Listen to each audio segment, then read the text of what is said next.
Hi, we're the Pfister family. Welcome to service at First Church Belmont.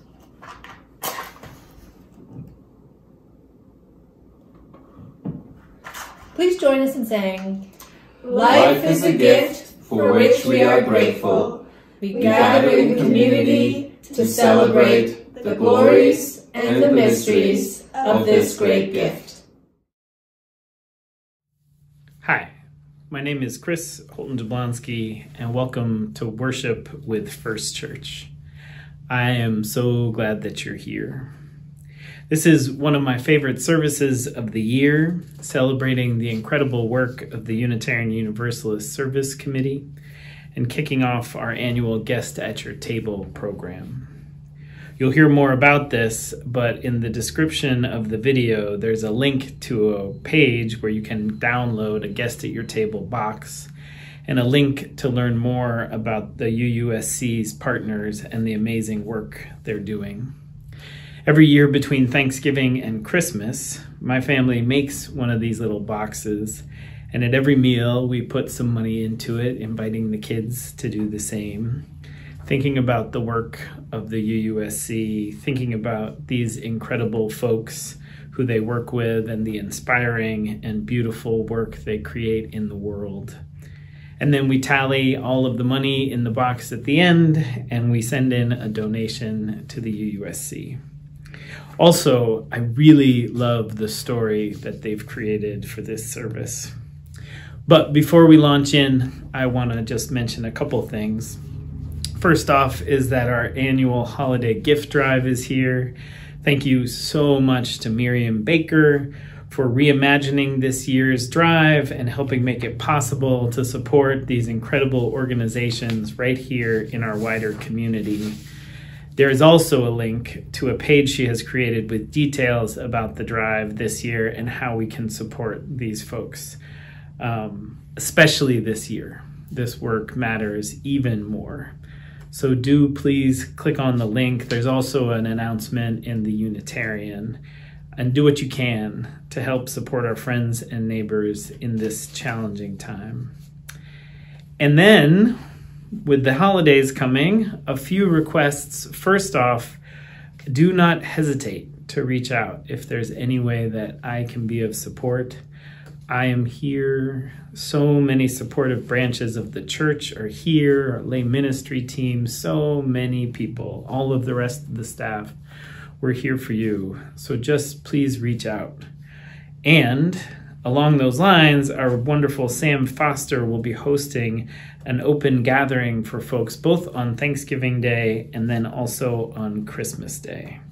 You can reach out to him at sfoster, just like it sounds, at uubelmont.org for more details on that. So much happening, so much on the way. And for now, these good moments stretched out before us. Come, let us worship together.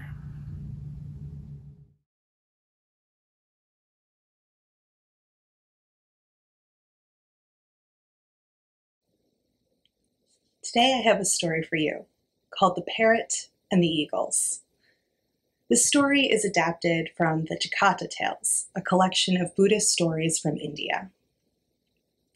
Once upon a time, a long time ago in an ancient forest, there lived a little green parrot. This parrot loved the forest. She loved the great big trees and the dappled sunshine. She loved her friends, the sloth and the anteater. She loved flying through the forest canopy and looking for yummy fruit in the branches. Sometimes, when she was feeling adventurous, she would even fly up and out of the forest. From there, she could see the river, which ran through the valley like a silk ribbon, and the mountains, which surrounded the forest, their tops disappearing into the clouds. Sturdy goats lived in the mountains, and giant eagles built their homes there. One day, the parrot woke up from a nap and found that her nest was surrounded in smoke. The forest was on fire. Quickly, the parrot flew up very high, and looking down saw that the fire was spreading quickly. Soon it would consume the whole forest. "Oh dear," said a deep voice next to the parrot. "That is very sad." Parrot looked over and saw it was a giant eagle perched on a nearby mountain ledge who had spoken. "It's a shame, really. It was such a nice forest," continued the eagle. "But don't worry, little parrot. You can stay in the mountains. Here you will be safe." "But my friends," said the parrot, "Sloth and Anteater and all the monkeys and deer, they can't escape. What will happen to them?" The eagle shrugged a bit with his large wings. The parrot soared above the forest, fretting as the fire spread, and then she got an idea. She dove down into the river and then flew back up again high, right over the fire. She shook her wings, and a few drops of water fell onto the flames with a hiss. Quickly, she dove back into the river and repeated the process again and again. Dive, splash, fly, hiss. With all this strange action, it caught the attention of some of the other eagles who joined the first eagle on the mountain perch. After watching several rounds of the parrot diving and flying, putting out a little flame here and there, one of the eagles shouted, "That will never work. Can't you see it's useless? Your wings are too small. You should give up." Without slowing down, the parrot shouted back, "I may be small, but we're not small together. Together we can stop the fire. Will you help me?" The eagle shuffled nervously. I mean, sure, it was a nice forest, but it wasn't like they lived there. And all this diving into rivers and flying over flames looked a little dangerous. The mountain ledge was safe. Then one of the eagles dove off the ledge and into the river below. Just like when she caught a fish there, she rose out of the river, her wide wings shimmering with water, and splashed it down onto the flames below. Hiss! "Yeah!" cried the parrot, and she dove back into the river herself. One by one, the other eagles followed, diving into the river and carrying water to put out the flames. It took all day and into the night, but finally the last orange flame disappeared and the smoke vanished into the clouds over the mountains. The exhausted little green parrot slumped against her new eagle friend. "See," said the parrot, "I knew we were not small together."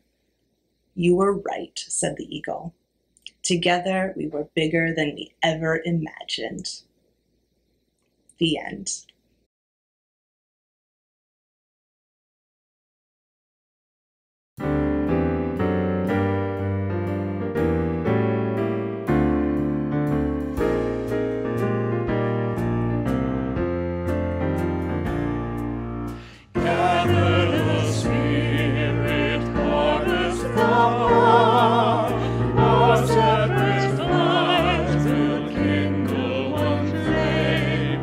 With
We Refugees by Benjamin Jethaniah.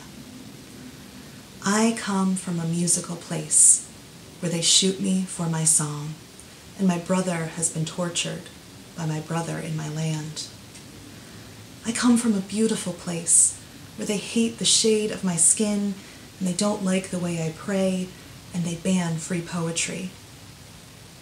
I come from a beautiful place where girls cannot go to school, where you are told what to believe, and even young boys must grow beards. I come from a great old forest. I think it is now a field, and the people I once knew are not there now.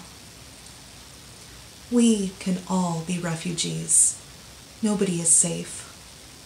All it takes is a mad leader or no rain to bring forth food. We can all be refugees. We can all be told to go. We can be hated by someone for being someone. I come from a beautiful place where the valley floods each year, and each year the hurricane tells us we must keep moving on. I come from an ancient place. All my family were born there, and I would like to go there, but I really want to live. I come from a sunny, sandy place where tourists go to darken skin and dealers like to sell guns there. I just can't tell you what's the price. I am told I have no country now. I am told I am a lie. I am told that modern history books may forget my name. We can all be refugees. Sometimes it only takes a day. Sometimes it only takes a handshake or a paper that is signed. We all came from refugees. Nobody simply just appeared. Nobody is here without a struggle. And why should we live in fear of the weather or the troubles? We all came from somewhere. This is the time in our service in which we invite forward an offering to help support the good work of the church. All this month, we are sharing the offering with the Belmont Food Pantry, who serves our friends and neighbors right here in Belmont experiencing food insecurity. This year, this moment, their work matters more than ever. So as always, you can give by going to uubelmont.org/giving or by texting your donation number and then the word worship to the number that's also in the description of the service. Thank you so much for all you're about to give.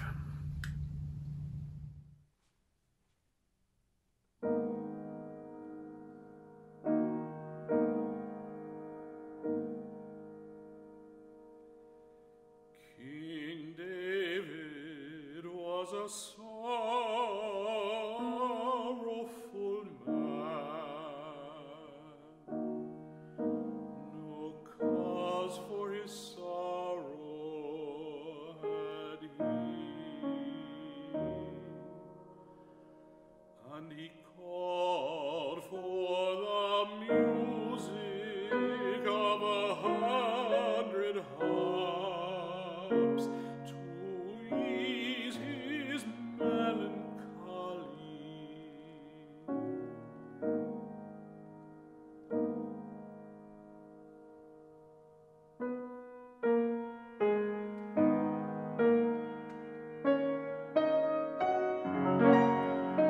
They played till they all fell silent.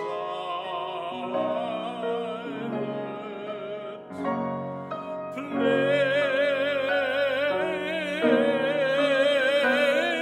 and played sweet did they,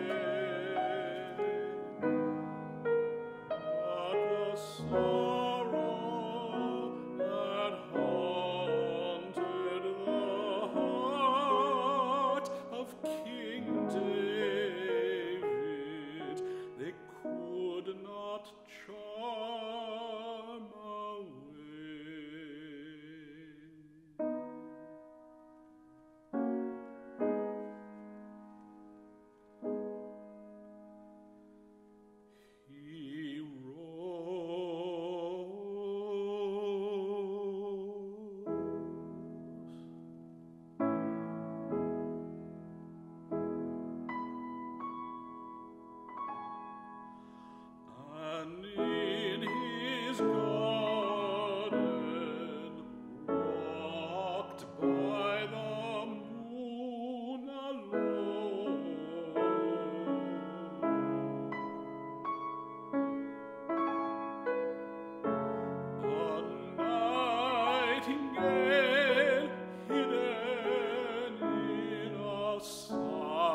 cypress tree, jogging on and on.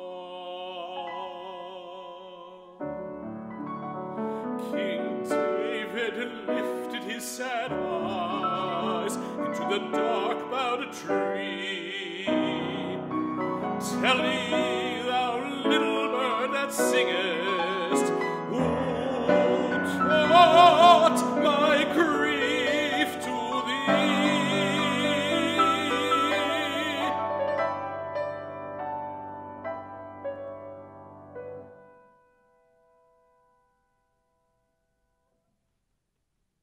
But the bird in no wise heeded.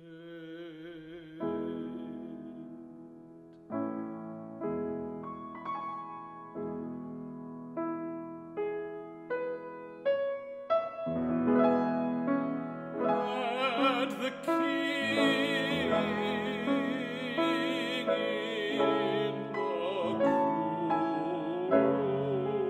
of the moon hearkened to the nightingale's sorrowfulness,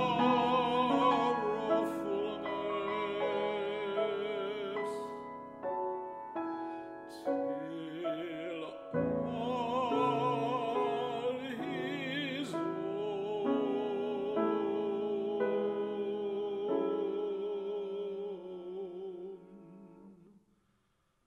was gone.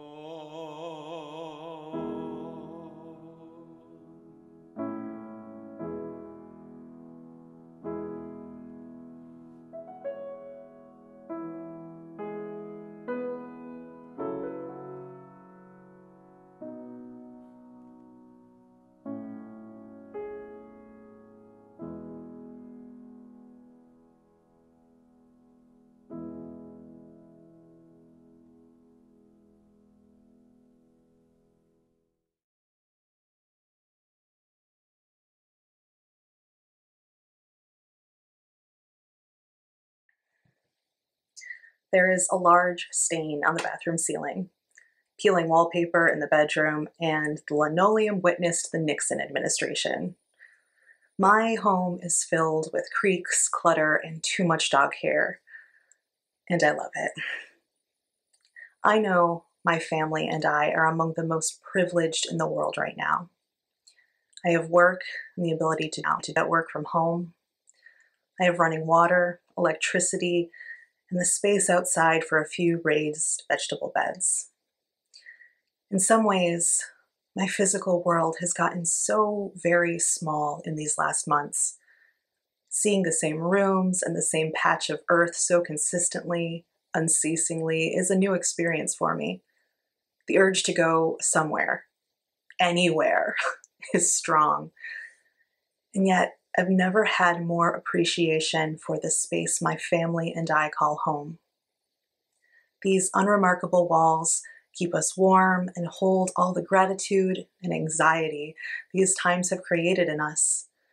With all the uncertainty and upheaval surrounding us now, I've never been more aware of the importance of home, the importance of a place of shelter, stability, and belonging. Not all of us have this experience of home. For some of us, home is or was anything but stable and welcoming. Home can be dangerous. And I know there are some of us who work essential jobs who've had to leave their homes to keep their families safe from this virus. There are also those of us for whom that kind of separation isn't an option, and therefore whole families are bearing the risk of exposure. Some of us never feel safe in our homes, knowing that at any moment, state agents could burst through the door to arrest us or kill us.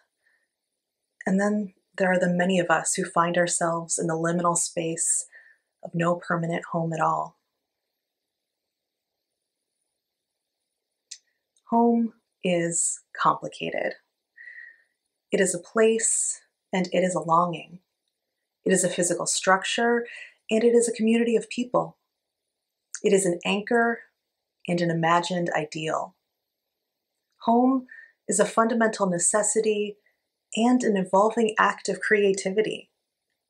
Home is the foundation upon which we build our lives and the outcome of countless generative acts of love and repair. The work of the Unitarian Universalist Service Committee, or UUSC, is fundamentally about home in so many ways. This has been true since our founding 80 years ago, when the Unitarian Service Committee partnered with Jewish refugees and political dissidents in Europe in an effort to get as many people fleeing the Nazi regime as possible to safety. Today, our work focuses on climate force displacement, crisis response, and migrant justice. These issues may seem unrelated at first glance, but they are, at their core, all about home. The right to security within our homes, the right to restore our homes when they've been ravaged by natural or human-made disaster, and the right to seek a new home elsewhere. The 4 UUSC partners highlighted in this year's Guest at Your Table program each share stories that are primarily about the homes they are fighting for. Be that the villages they are trying to salvage from the effects of climate change, the communities they are trying to hold together as they navigate disaster and persecution, or the necessity of finding a new place to call home away from unremitting violence and economic devastation. Chief Sherelle Parfait Dada, chief of the Grand Kalu Dulek Band of the Biloxi Chitimacha Choctaw Tribe in southern Louisiana, has been advocating for her community for as long as she can remember. She has seen the land her tribe calls home drastically change in her lifetime as rising sea levels, oil and gas extraction, and natural disasters have claimed homes and destroyed the farmlands her tribe depends on for sustenance. Recently, Chief Sherelle joined with other First Nations and Indigenous peoples facing similar losses and damages and risks of climate displacement to take their fight all the way to the United Nations. Chief Sherelle explains, "We have joined together with our Alaska Native relatives to bring awareness to the damages caused by greed and selfishness with a complete disregard for Mother Earth and all living beings. We are showing the world that you do not have to just sit by and watch our planet, our health, and lifeways be destroyed." Thousands of miles away, Mark Steggy, climate researcher with UUSC partner organization Joe Jiggum, is working on similar climate issues facing communities in the Marshall Islands. As a native Marshallese and an indigenous scientist, Mark is committed to centering his people's knowledge, experiences, and wisdom in understanding and addressing the impacts that the climate crisis is affecting on their home. Collaboration is key to handling complexity, and so I've been motivated to develop the tools for collaboration by sharing and adopting both Western and Indigenous knowledge to promote innovation and identity, says Mark. Just as UUSC partners with those to save their homes, we also partner with those who have been forced to find a new home elsewhere. Since 2017, over 700,000 Rohingya Muslims from the Rakhine State in Burma have been forced to flee their homes into neighboring countries due to the genocide perpetrated by the Burmese military. Suja Karim-Uddin was compelled to escape his home as a teenager after being detained and tortured by Burmese state officials. Suja struggles with a longing to return to his homeland, but has found strength within the Rohingya diaspora community, knowing that even in the depths of loss, they can be a bit of home for one another. We try to build that sense of community wherever we are, wherever we live, Suja says. Towards that end, Suja co-founded the Elam Empowerment Community Center, now a UUSC partner organization. Elam Empowerment is a Rohingya-led community center based in Malaysia that conducts youth capacity building trainings and facilitates food distribution for Rohingya refugees in and around Kuala Lumpur. According to Suja, the goal of Elam Empowerment is to provide a safe space for Rohingya refugees to come and breathe, a space where they can come and feel free. Many Central American migrants are seeking a place they can feel free as well. Residents of Central American countries such as Guatemala, El Salvador, Honduras, and Nicaragua are still dealing with the aftermath of intense civil wars, some of which lasted decades, and which targeted the indigenous communities of those countries along with poor farmers. To this day, extractive mining and drilling industries, drought exacerbated by climate change, and deadly domestic and state-sponsored violence are forcing people from their homes and across borders. Women, LGBTQI+ people, and indigenous communities are particularly vulnerable to these factors that lead people to have to build a home elsewhere. Adela Ramirez, a human rights advocate with UUSC's partner in Guatemala, Asociación Popnoch, says, "The majority of people here live in conditions that are not good, and poverty prevents them from fully living their lives. People cross the border in search of new opportunities for their families. That is why we at Popnoch always say that migrating is an act of love." Migration is an act of love. And this act of love is being met by increasing cruelty and xenophobia by the United States. Decades of draconian and deadly U.S. immigration policies are culminating in crowded detention centers, which provide ideal breeding grounds for COVID-19, a near complete dismantling of the asylum system, the destruction of a humanitarian aid station in the Arizona desert by Border Patrol agents, the dismantling of due process and deportation proceedings, and still the continuation of family separation. Not only are these actions cowardly, hard-hearted, and small-minded, they are also a fundamental denial of a truth that could not be clearer. We are all connected. Those of us privileged enough to currently have relatively safe and stable homes are reflecting on the centrality of such places in our lives, especially now. Does the possibility of losing this home seem as distant as it once did? Can we imagine the results of climate change making our homes uninhabitable in the near future? Or what about government policies making it impossible to stay? This is already the reality for some of us. And for others of us, these potentialities no longer seem improbable. This is a lot to take in. The question now is, can we channel this uncertainty, this fear, into empathy and commitment? Can we approach these challenges with a spirit of collaboration and determination? Can we recognize our interdependence enough to realize that our homes, our health, and our lives are all inexorably connected? I think we can. We must. Remember poet Benjamin Zephaniah's words. We can all be refugees. Sometimes it only takes a day. Sometimes it only takes a handshake or a paper that is signed. We can all become refugees. Nobody simply just appeared. Nobody's here without a struggle. And why should we live in fear of the weather or the troubles? We all came here from somewhere. Nobody simply just appeared. We all came from somewhere. This earth is our home. Some of us live on the same patch of land our ancestors called home for millennia. Others of us have called this land home for a few generations, if that. Some of us long for a distant home we remember from our youth, and others of us have always lived in the town we now call home. Regardless of the miles between us, this earth is our home. The distress of our planet and the turmoil of our societies, these are the circumstances we find ourselves in, regardless of what we wish were true instead. Our relationships to our homes have dramatically intensified this year. Do we have the courage to turn that intensity into compassion?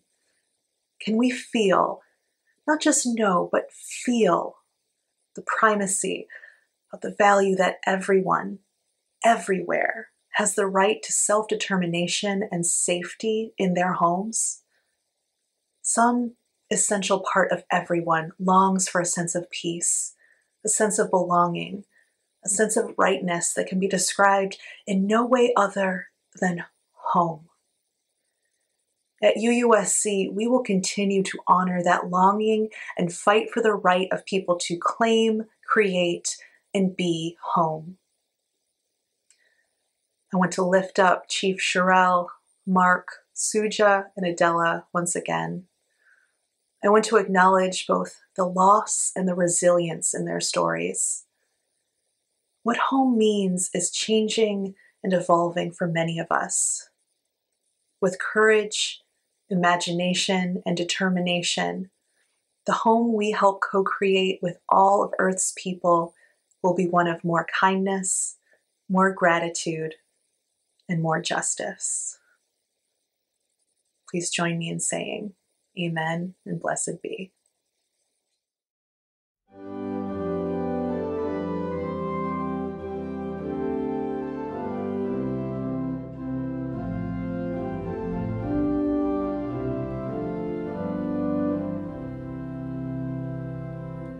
We sing now together our song of thanksgiving, rejoicing in those which the ages have wrought. For life that enfolds us, and the helps and heals and holds us, and leads beyond the goals which our forebears sought.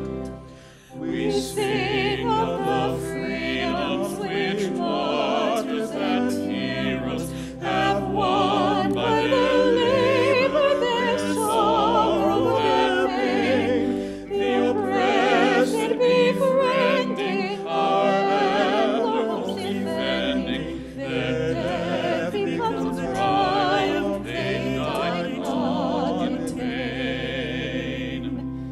We sing of the prophets, the teachers, the dreamers, designers, creators, and workers and seers. Our own was expanding, our gratitude commanding. Their deeds have made immortal their days and their years. We sing of community now in the making, in every forgotten and region and land, with those of all races, all times and different places. We pledge ourselves in covenant firmly to stand.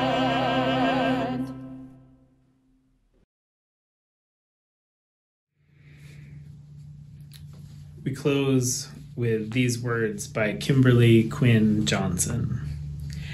This is fitted for this day. We are the ones we have been waiting for. We are not perfect, but we are perfectly fitted for this day.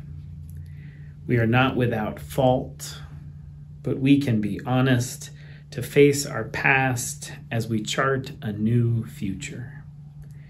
We are the ones we have been waiting for. May we be bold and courageous to chart a new future. May we have faith in a future that is not known. We are the ones we have been waiting for. Amen.